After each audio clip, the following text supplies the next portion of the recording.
Laser welding programming teaching. Click here to create a new program. This is our programming page. Raise the robot and set up a safe spot. Insert Move command. Move the robot down to the path of the weld. Also select the Move command. Next, insert the program to start welding. These are the parameters of laser welding. This is wire feeding and air feeding. This is the welding power. Move the robot to the welding end position. Insert Move linear instruction.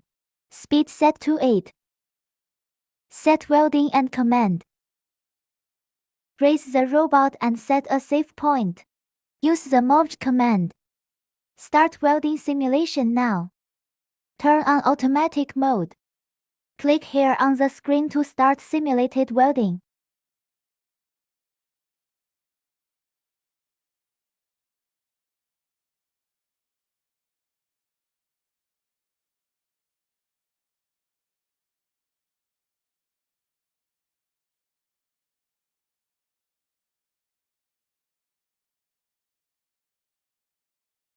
Close here button.